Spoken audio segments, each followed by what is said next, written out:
설날이 이제 지났습니다. 어제가 설날이었죠. 그리고 설날 연휴가 진행 중입니다. 여러분, 설날 명절이 어떠신가요? 좋으신가요? 즐거우신가요? 안 즐거우신 것 같아요. 정직한 말씀 같아요. 정직한 표현 같습니다. 설날이 즐겁고 좋은 날이기도 하고 또 한편으로는 부담스러운 날이기도 합니다. 좋은 날이기도 하고 부담스러운 날이기도 합니다. 그런데 이런 부담스러운 날이 있기 때문에 그래도 조금 의무적으로 또 약간 강제적으로 모이기도 하고 어울리기도 하고 또 만나기도 하고 그래서 안 잊어버리기도 하는, 그래서 이런 명절이 두 가지 의미가 있는 것 같아요. 좋은 날이기도 하고 한편으로는 부담스러운 날이기도 하고, 그러나 또 한편으로는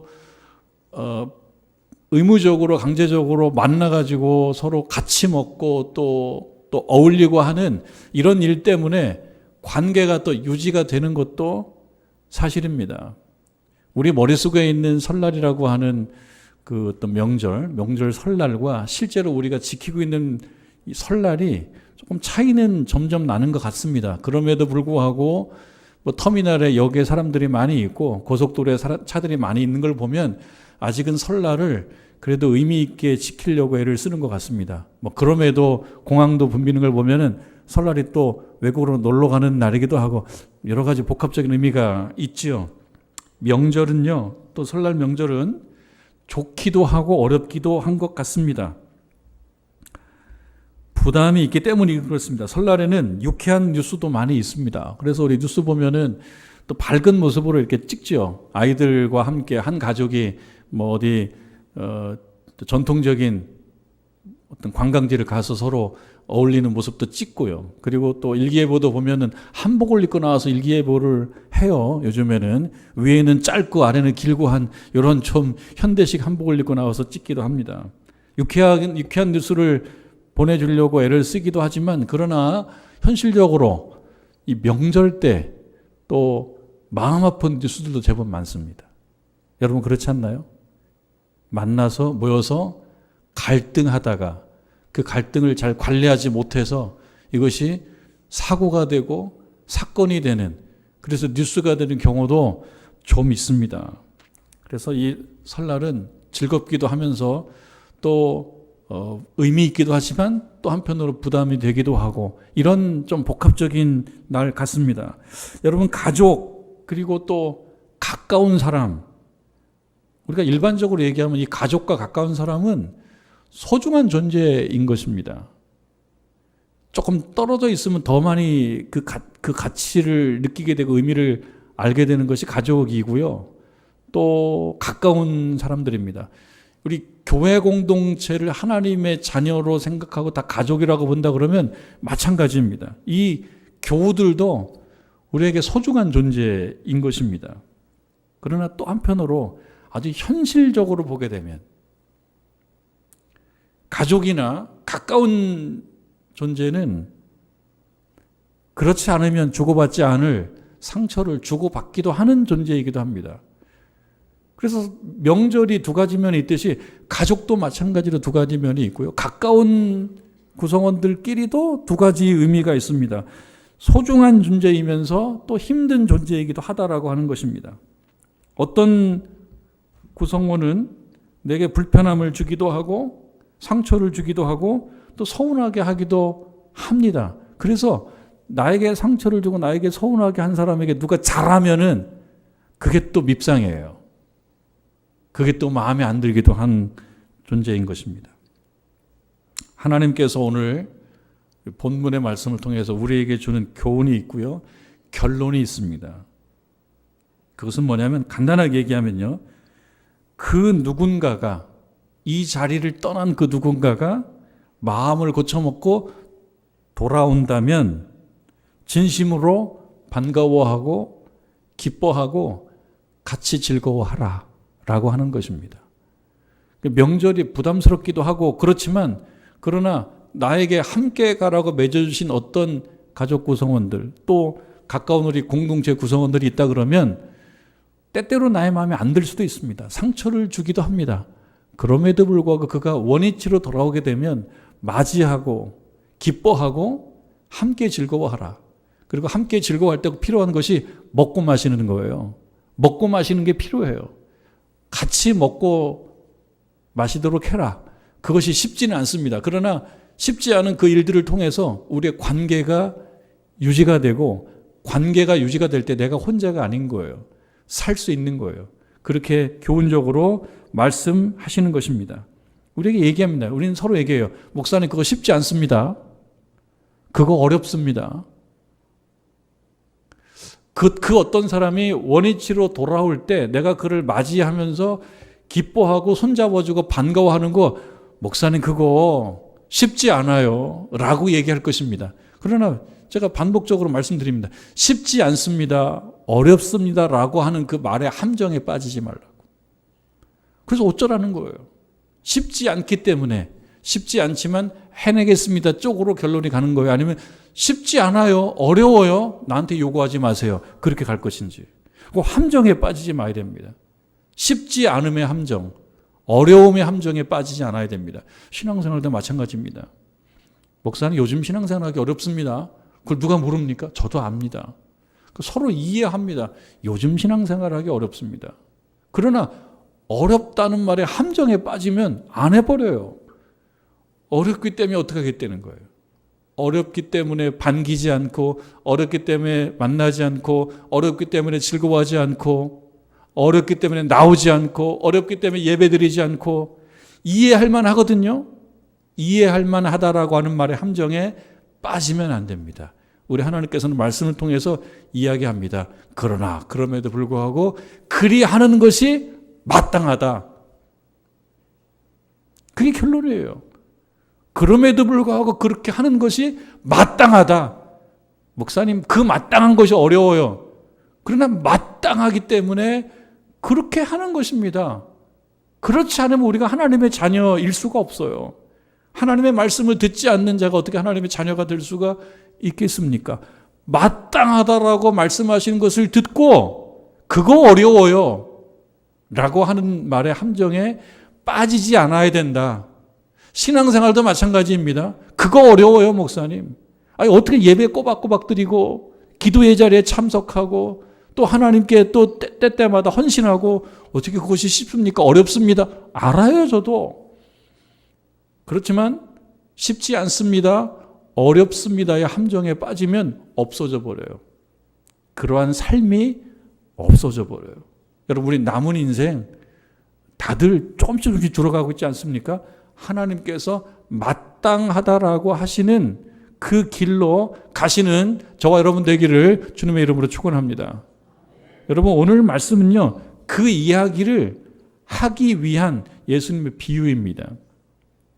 이 비유는 배경이 있어요. 이 이야기를 하는 배경이 있어요. 어렵지 않게 좀 쉬운 이야기로 이야기를 하나 들어서 말씀해야 되는 배경이 있는데요. 15장 1절에 보면 그 배경이 나옵니다. 15장 1절.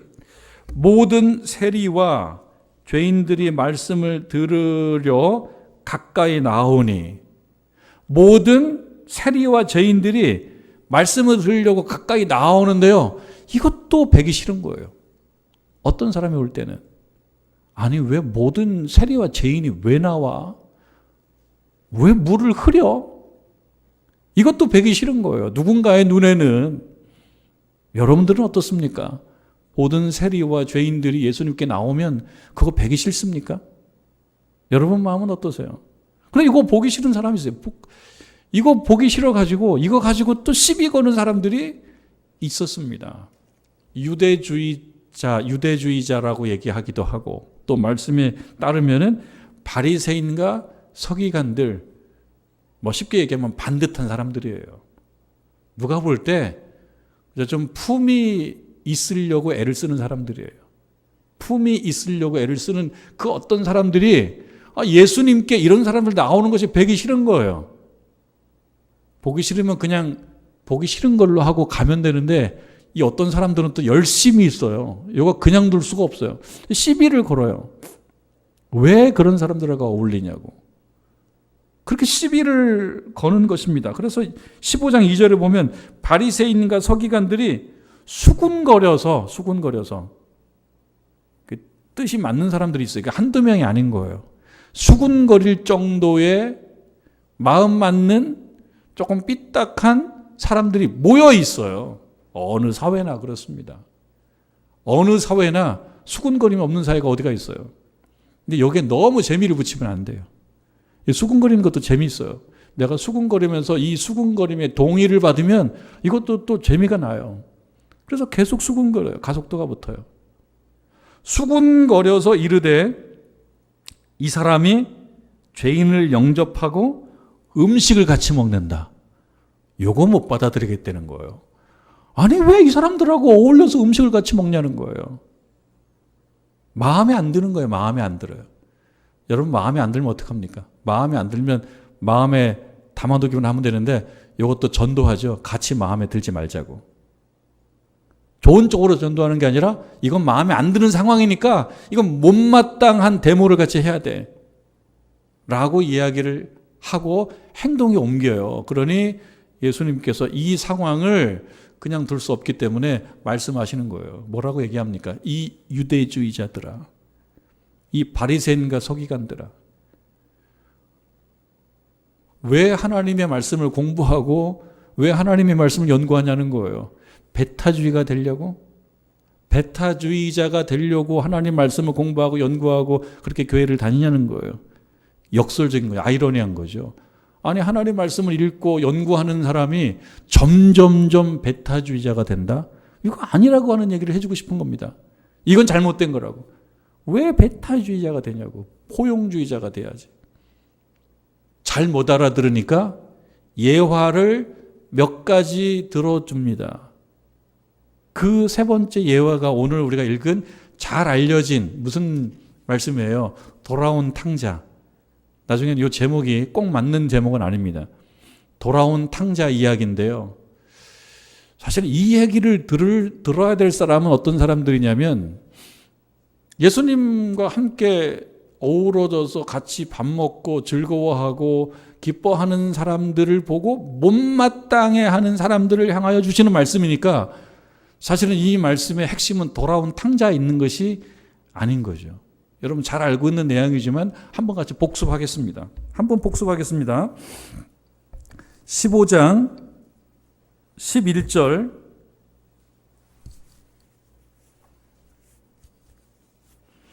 또 이르시되 어떤 사람에게 두 아들이 있다.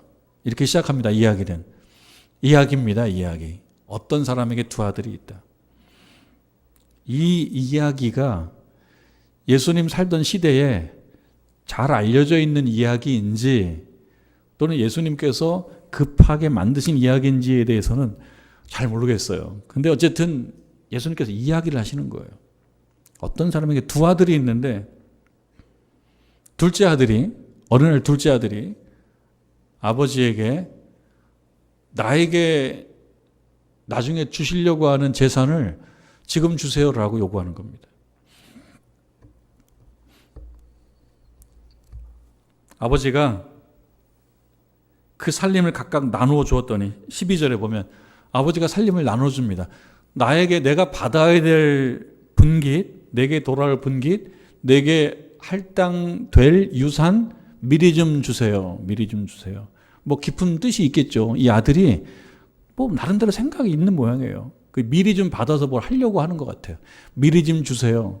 아직은 모르겠어요. 왜 달라고 했는지. 아버지가 나눠줍니다.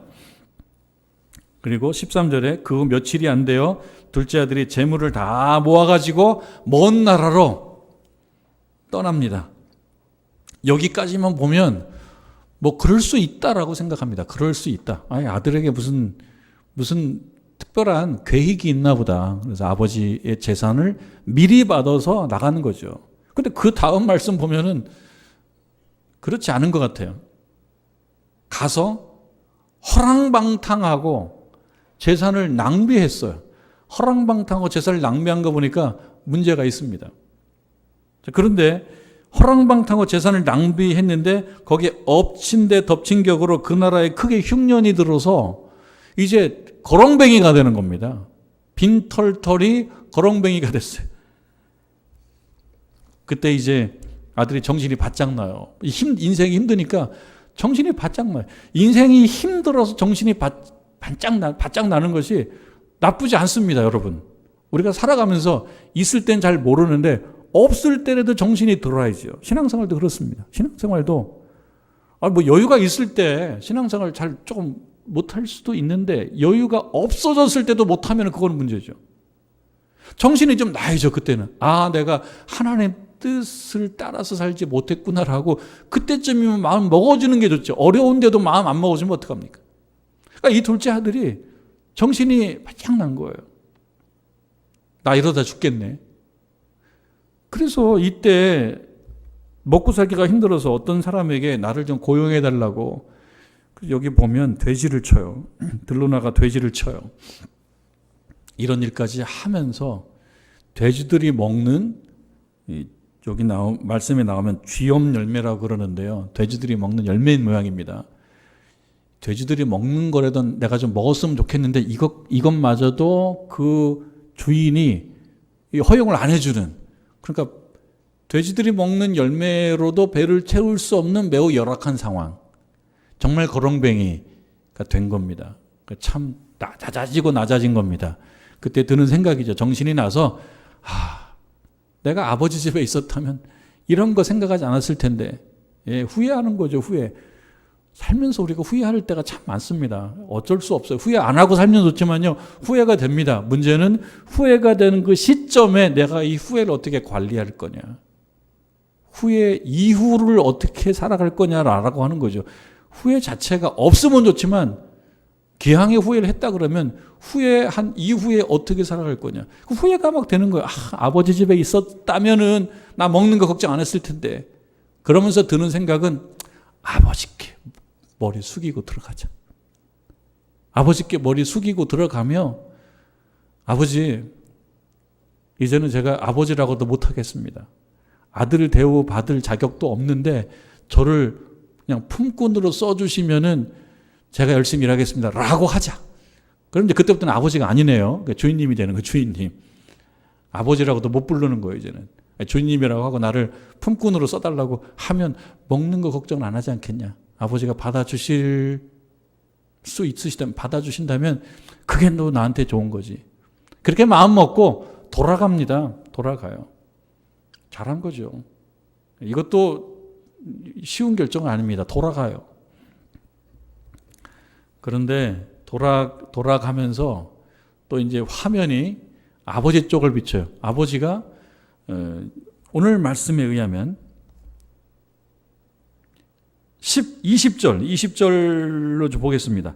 이에 일어나서 아버지께로 돌아가니라고 되어 있어요. 그리고 아직도 거리가 먼데 누구하고? 아버지하고 돌아가요. 그러니까 돌아간다는 건 아버지와 거리가 가까워지는 겁니다.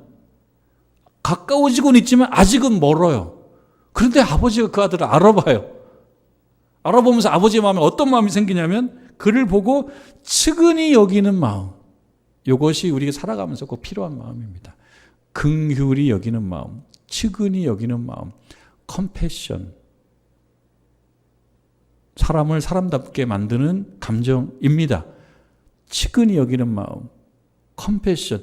측은히 여기는 마음이 있으면 받아들일 수 있어요. 측은히 여기는 마음이 있으면. 미워하는 마음보다 측은히 여기는 마음이 크면 좋아질 수 있어요. 그러니까 미워하는 마음도 에너지가 굉장히 강한 건데요, 측은히 여기는 마음이 그 강한 에너지, 미워하는 마음보다 세면 관계는 가까워질 수가 있어요. 근데 아버지 마음이 뭐가 이제 측은히 여기는 마음이 있어요. 그리고 아들을 발견해요. 발견해서 달려가서 목을 안고 입을 맞춰요. 목을 안고 목을 쫄랐다가 아니고 목을 안아요.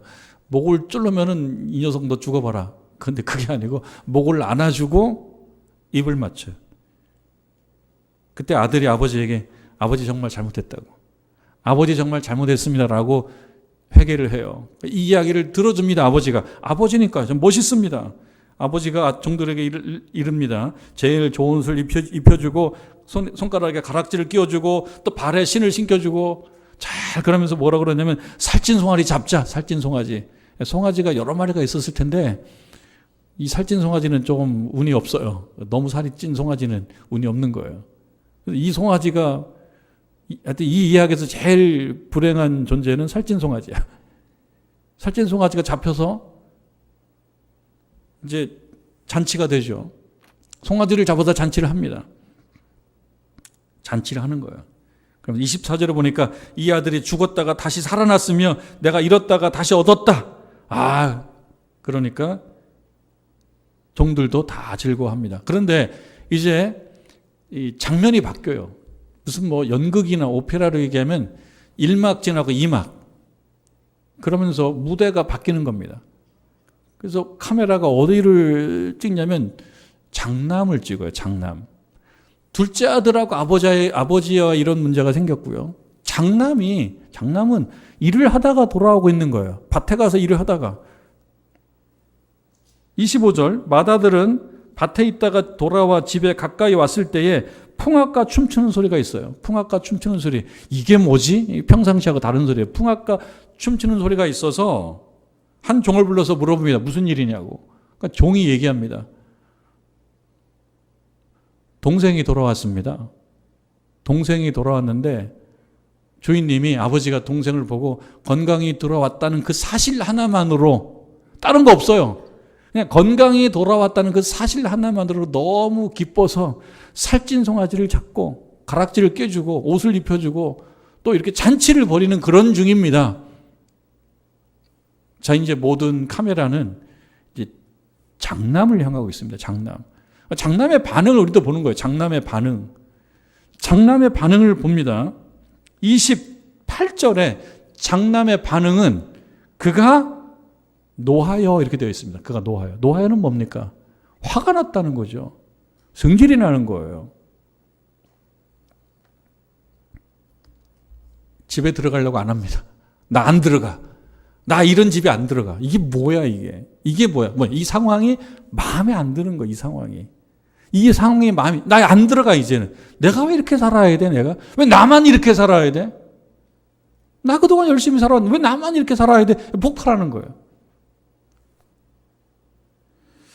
아버지가 나와서 달래줍니다. 그러니까 권해요. 뭐라고 얘기하냐면은 여기 있는 거 다 사실 네 거야. 31절에 나오는 거죠. 아버지가 이르되 너는 항상 나와 함께 있지 않냐. 내 것이다 내 것 아니냐. 이 말을 들으면 어떻습니까? 이게 실감이 안 나는 거죠.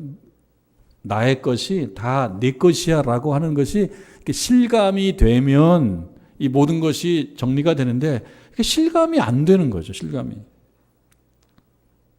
32절에 이 내 동생은 죽었다가 살아났으며 내가 잃었다가 얻었기로 우리가 즐거워하고 기뻐하는 것이 마땅하다. 여러분 처음에 마땅하다는 말 우리가 나눴죠. 이 아버지가 이것이 마땅한 거야. 이것이 옳은 거야. 몸 건강히 돌아온 걸로 우리가 반겨주고 같이 기뻐하고 즐거워하고 같이 먹고 마시는 것이 마땅한 거야. 근데 이 다음에 이 첫째 아들이 어떻게 했는지에 대한 얘기는 잘 없어요. 우리가 첫째 아들에게 너무 뭐라 할 건 없습니다. 지금 이 이야기는 누구에게 하고 있는 얘기냐면 유대주의자들을 향하여 하고 있는 얘기입니다. 유대주의자들을 향하여. 그러니 마음에 안 들 수 있다. 그러나 마땅하지 아니한 대로 가지 말아라. 마땅한 길로 가라. 마땅한 길은 뭐냐면 맞아들이고 손을 잡아주고 같이 기뻐하고 즐거워하고 같이 먹고 마시는 것이 마땅한 거라고. 그게 믿음이 좋은 거라고. 바리새인이고 서기관이라고 하는 이 현실이 믿음이 좋은 게 아니고 이렇게 하는 것이 믿음이 좋은 거라고 이야기를 해줍니다. 이 이야기를 듣고 이 사람들이 말을 잘 듣습니까? 안 듣습니까? 예수님이 결국 예수께서 사순절 지나고 고난주간 지나고 우리 부활절로 가지 않겠습니까? 이들이 이 말을 듣고 아멘 역시 아멘. 역시 예수님이 참 훌륭하시군. 이렇게 하면 좋은데 이 말씀 듣고 안 아멘. 이렇게 돼버리는 거예요. 안 아멘. 이렇게 돼버리는 거예요. 이 말을 듣고 사실은 설득이 잘 안 됩니다. 설득이 잘 안 돼요. 여러분, 말씀을 듣고 설득이 되는 것도 실력입니다. 나 설득시킨 사람은 없을 거. 이게 실력이 아니에요. 나 설득시킬 수 있는 사람한테 내가 그 사람을 왕으로 섬긴다. 이게 신앙이 아닙니다. 신앙은요, 그저 하나님께서 우리에게 주시는 말씀을 듣고 설득이 되는 사람이 훌륭한 거예요. 그 사람이 우스운 게 아닙니다. 아유, 뭐 이렇게 쉽게 설득이 돼. 뭐 이렇게 쉽게 아멘해. 나 그 쉽게 아멘 못해. 나 웬만하면 아멘 안 한다. 이게 아니고 아멘 할 때 아멘 하는 거고요. 설득될 때 설득돼야 됩니다. 그런데 사실 이 장남은요, 장남으로 비유가 되고 있는 그 사람들이 설득은 잘 안 돼요. 그 이야기를 하고 있는 것입니다. 여러분, 이 본문의 어떤 자리라고 하기도 하고 또 전문용어로는 삶의 자리라고 얘기도 하는 이런 그때 이 이야기가 어떤 사람에게 들려졌으며 이건 뭘 의미하며 이걸 조금 옆으로 제쳐놓고 그저 우리가 우리식으로 그냥 일반적 이해로 이 말씀을 좀 한번 살펴볼 수가 있을 것 같아요. 우리가 쉽게 우리식으로. 나중에 뉘우친 것은 다행이지만 이 둘째 아들에게 문제가 있기도 했습니다. 사실 문제가 있어요.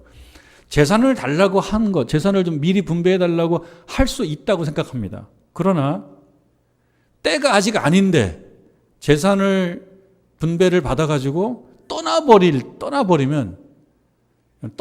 사람은요, 남겨진 사람의 마음을 잘 모릅니다. 공항에 가셔가지고 누군가를 배웅해 본 경험이 있으신 분들은 그 기분을 좀 아실 거예요. 떠나는 사람은 떠나요. 남겨진 사람에게는 사실 상처가 있어요.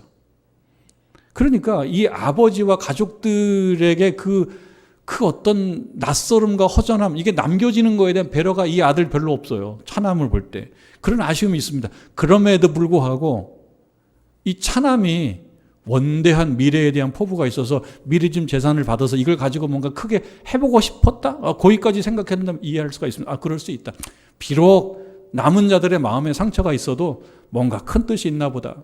그런데 우리 처음에 얘기했다시피 큰 뜻은 무슨 큰 뜻이에요? 허랑방탕, 낭비, 그걸 보면 무슨 큰 뜻이 있는 것도 아니에요. 무슨 큰 배려도 있는 것도 아니에요. 그렇게 보면 이 아들 문제 분명히 있습니다. 자, 그러면서 아버지를 생각해 보면요, 돌아온 이 탕자를 맞이하는 본문의 아버지는 참 훌륭하신 것 같습니다. 참 훌륭하신 아버지예요. 엇나가는 아들 녀석 때문에 속이 많이 썩었을 텐데 그것을 미움과 원망으로 이어가지 않으시고, 이 아버지는 어떻습니까? 동구 밖에 나가서 이 아들 녀석이 지금 밥이라도 잘 먹고 있나? 진정한 아버지죠. 진정한 아버지. 아버지라고 다 똑같은 아버지는 아닌 거고 어머니라고 다 똑같지는 않습니다. 근데 이 비유에 나오는 이 아버지는요, 아버지예요. 정말.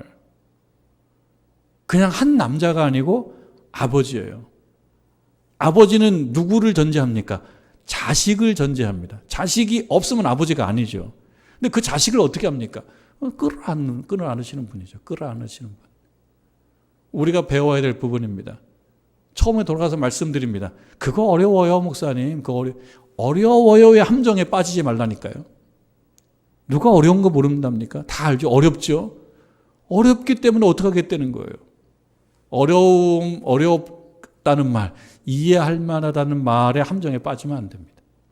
이 아버지는 훌륭하신 분입니다. 엇나가는 아들 녀석 때문에 속이 많이 썩었을 텐데도 아들에 대한 그 사랑이 어떤 불편한 현실을 이기는 거죠. 우리가 살아가다 보면 미워할 이유 참 많습니다.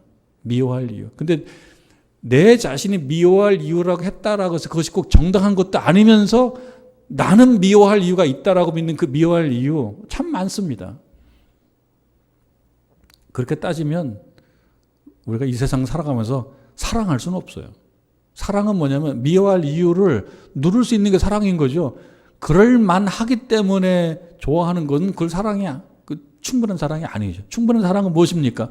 그럴 만하지 않는데 이 아버지처럼 조건 없이 이렇게 그 손 잡아주고 반겨주는 것이, 그것이 사랑인 것입니다. 우리 하나님께서 우리 예수님을 통해서 보여주시고 우리들에게 계속 가르쳐 주려고 하는 것이 바로 이것입니다. 그럴 만할 때 그렇게 하는 것은 뭐가 어려우며 뭐가 대단한 것입니까?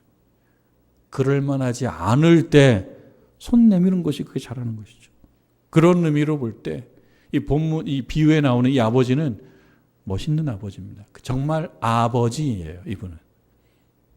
제가 지난주에 우리 구역장님들 잠시 모임 가지면서 자, 따라해 보십시다 그랬어요. 뭐라고 따라해? 저는 구역장입니다. 이렇게 따라하십시오. 그래서 구역장님들이 웃으시면서 따라했어요. 그 얘기는 뭡니까? 구역원의 존재를 전제하는 거거든요. 아버지도 그렇습니다. 자녀를 전제하는 거거든요. 근데 우리가 살아가면서 아버지로 살아가고 어머니로 살아가고 구역장으로 살아가고 리더로 살아가고 지도자로 살아가거든요. 그런 경우는 그럴 만하지 않는 대상을 향하여 손을 내밀 수 있을 때 그것이 옳다라고 하는 것입니다. 자, 장남에게로 한번 생각해. 장남.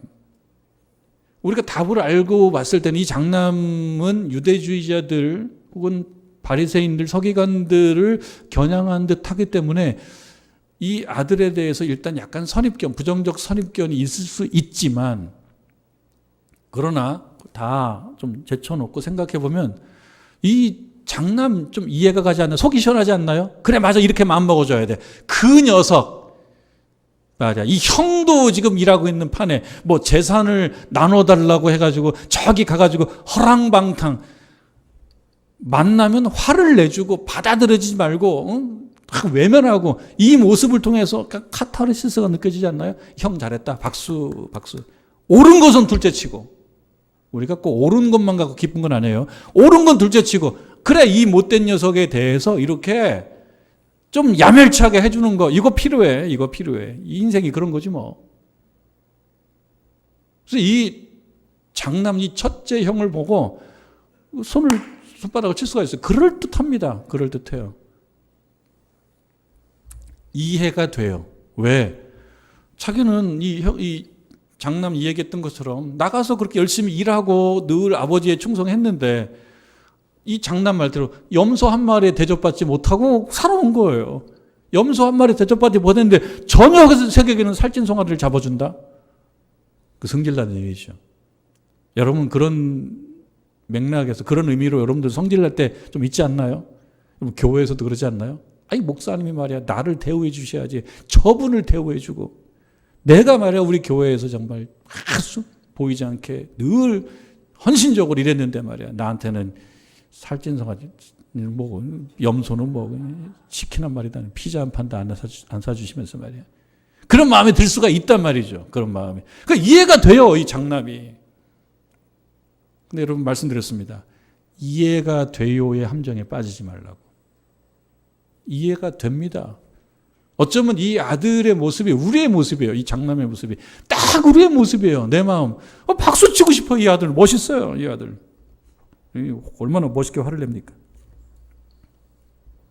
그러면서 얘기할 수 있어요. 아, 예수님도 화내지 않았냐고. 예수님도 성질 참 더 내셨다고. 예수님은 화를 왜 내지 말아야 되냐고. 화를 낼 수도 있지 않냐고. 이 첫째 아들 멋있지 않냐고. 화내는 모습. 집에 가서 멋있게 화내는 거 연습해야지, 나도. 뭐 이렇게 생각하는. 예수님도 화내시지 않냐고. 근데 예수님이 언제 화내셨습니까? 예수님 화내신 것은 하나님께서 원하시는 거룩함, 하나님께서 명령하신 그 사랑이 실천되지 않는 상황을 보면서 화를 내셨지, 내가 생각하는 내 정의, 나의 신념, 나의 판단, 생각, 이거와 맞지 않다고 화를 내신 건 아니에요. 하나님께서 말씀하시는 그 거룩함과 그 사랑 수준에 도달하지 못한 거에 대해서 화를 내신 거예요. 그래서 우리가 내는 그 화를 판단해봐요. 내가 화를 내는 것, 나의 분노가 정당한지, 하나님의 말씀, 하나님의 생각, 하나님의 마음에 부합되는지를 판단해 봐야 됩니다. 그렇지 않고 이 장남, 이 화내는 거 박수치고 그래 이렇게 멋있어, 이렇게 할 것이 아니라는 거예요. 아버지가 말합니다. 즐거워하고 기뻐하는 것이 마땅하다. 여러분, 아버지께 마땅한 것이 때때로 우리에게 마땅하지 않아요. 그게 현실입니다. 저도 인정합니다. 아버지의 마음에 동의하기가 어려울 때가 있습니다. 아버지의 마음, 하나님의 말씀에 동의하기 어려울 때가 있습니다. 이 둘째 아들, 이 못된 녀석, 마음에 안 드는 녀석, 좀 혼내주고 싶은 녀석이 돌아오는 것을 즐거워하고 기뻐할 마음이 없어요. 이해할 만합니다. 내가 볼 때, 우리가 볼 때 반겨주지 않는 것이 마땅합니다. 비록 잔치가 벌어졌지만 이 즐거운 잔치, 이 즐거움을 내가 깨뜨리는 것이 오히려 그게 잘하는 것이다라고 생각할 수 있습니다. 그러나 아버지의 생각은 달라요. 하나님의 생각은 달라요. 반겨주고 기뻐하고 같이 먹고 마시라 이거예요. 여러분, 무엇을 따라가야 됩니까? 나의 철학과 나의 신념과 나의 판단, 우리들의 생각을 따라가야 됩니까? 하나님의 생각을 따라가야 됩니까? 이것이 고급한 윤리와 도덕인 것만이 아니고요. 이것이 바로 하나님의 뜻이고 이것이 바로 신앙이다. 이것이 바로 신앙이라는 거예요. 신앙 너무 어렵게 생각하는 것이 아니에요. 하나님의 뜻이기 때문에 실천하는 것이 신앙인 거예요. 이 첫째 아들 이해할 만하지만 그러나 이 첫째 아들이 둘째를 다 이해한 것은 아니에요. 둘째를 다 아는 것도 아니에요. 어느 부부 모임에서 한 남자가 자기 부인을 향해서 달콤하게 이렇게 부르는 거예요. 달링, 하니 이렇게 부르는 거예요. 제가 잘합니까? 이렇게 달링, 하니 이렇게 저는 부르진 않아요. 집에서 달링, 하니. 근데 옆에서 본 친구들이 얘 웃기네. 너 언제부터 달링이고 언제부터 허니냐? 너 왜 이렇게 된 거니? 조용하게 물어봐요. 친구한테. 야, 너 왜 네 부인한테 달링 무슨 하니? 왜 이렇게 됐어? 그러니까 친구가 작은 소리로 이렇게 대답하는 거예요. 나 사실은 3년 전부터 마누라 이름이 생각이 안 나. 그래서 그냥 허니 그러는 거야. 그냥 유머죠. 유머입니다. 무슨 유머입니까? 사실은 안다고 생각하는데 모르고 산다라는 말을 해주기 위한 유머죠. 뭐 실제로 이렇게 씁니까? 실제로 자기 부인 이름이 생각이 안 나면은 그 진짜로 문제죠. 유머죠, 유머. 이 얘기는 우리가 안다라고 생각하지만 사실은 모르는 거예요. 그 사람 마음을 이해한다고 생각하지만 이해를 못하는 거예요. 그래서 사르트르의 책 중에 닫힌 방 나오는 유명한 표현이 있어요. 타인은 지옥이다. 타인은 지옥이다. 다른 사람하고 같이 있으면은 그 사람이 나에게 불편해서 그 사람 다 이해를 못하는 거죠. 안다고 생각하는데 잘 모르고 있다는 말을 담고 있습니다. 장남이 차남을 다 알지 못해요. 또 이해하려고 하지도 않아요. 우리가 탕자 이야기라고 알고 있는 이 본문은 사실 장남 이야기입니다. 돌아온 탕자 이야기가 아니고 사실은 집에 있는 장남의 이야기입니다. 이것은 곧 나의 이야기입니다. 여러분들의 이야기고 여러분 가정의 이야기입니다. 이해할 만하다. 그럴 수 있다라는 말의 함정에 빠지면 안 되는 겁니다. 가족이기 때문에 공동체 구성원이기 때문에 잘 안다고 생각합니다. 그래서 쉽게 판단하고 쉽게 정죄하고 쉽게 결론을 내리기도 합니다. 살찐 송아지 얘기는 안 됐지만 우리가 살찐 송아지를 잡아야 될 때가 있다라고 얘기합니다. 마음은 내키지 않지만 함께 잔치를 베풀고 기뻐하고 즐거워해야 될 때가 있다라고 하는 것입니다. 설날만 그런 날이 되지 않아야 되고 우리가 살아가는 모든 날이 그렇게 되어야 된다라고 우리 하나님께서 이 비유를 통해서 우리에게 말씀하시는 것입니다. 이 말씀을 듣고 그렇게 실천하며 나아가는 저와 여러분 되기를 주님의 이름으로 축원합니다.